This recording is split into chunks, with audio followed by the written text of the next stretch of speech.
50 வயசு இருக்கும் அந்த அம்மாக்கு. ஹாஸ்பிட்டல்ல வந்து அட்மிட் ஆகுறாங்க. டாக்டர்ஸ் என்னென்னமோ ட்ரீட்மெண்ட் குடுத்தும் அந்த அம்மாவோட ஹெல்த்ல எந்த இம்ப்ரூவ்மெண்ட்டும் இல்ல. ஏன்னா, அந்த அம்மாக்கு நம்பிக்கையே இல்ல. தான் சரியாயி வீட்டுக்கு போவோன்னு. ஆனா, ஒரு நர்ஸ் மட்டும் அந்த அம்மாக்கு நம்பிக்கை குடுத்துக்கிட்டே இருப்பாங்க. "நீங்க சீக்கிரமா குணமாயி வீட்டுக்கு போக போறீங்க" அப்படின்னு.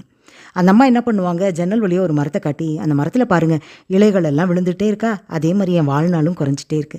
அந்த மரம் எப்ப எல்லா இலையும் விழுந்து மொட்டையாகுதோ, அப்ப நானும் செத்து போயிடுவேன்" அப்படின்னு சொல்லுவாங்களாம். ஒரு நாள் பார்த்தா திடீர்னு ஒரே ஒரு இலை மட்டும் இருக்கு. எல்லாம் மீதி எல்லா இலையும் கீழ விழுந்துருச்சு.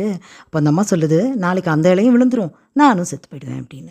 அடுத்த நாள் காலையில எழுந்திரிச்சு பார்த்தா, அந்த இலை விழவே இல்ல. இந்த அம்மாவுக்கு ஒரு நம்பிக்கை வந்துருச்சு. "பார்றா அந்த இலை விழல" அப்படின்னு. கொஞ்ச நாள் பார்த்தா அது 1 வாரம் ஆகுது, 10 நாள் ஆகுது. அந்த இலை விழவே இல்ல. இந்த அம்மாவுக்கு பயங்கர நம்பிக்கை வந்துருச்சு. நாமளும் சரியாயிடுவோம் அப்படின்னு. அப்புறம் பார்த்தா கொஞ்சம் கொஞ்சமா இம்ப்ரூவ் ஆயி அந்த அம்மா நல்ல குணமடைஞ்சுட்டாங்க. முழுசா குணமடைஞ்சுட்டாங்க. அப்போ டிஸ்சார்ஜ் ஆயி அந்த மரத்துக்கிட்ட போய் பார்த்தா, அது உண்மையான இலையே கிடையாது. அந்த நர்ஸ் என்ன பண்ணியிருக்காங்க, ஒரு பச்சை கலர் துணியில இலை மாரி வெட்டி கொண்டு வந்து அந்த மரத்தில ஒட்டி வச்சிருக்காங்க. இந்த அம்மாக்கு நம்பிக்கை வரணும்னு. ஆமாங்க. நமக்கு நம்பிக்கை இருந்தா மட்டும் தான் நம்ம பிரச்சனைகளும் தீரும். நம்ம உடம்பும் சரியாகும், மனசும் சரியாகும்.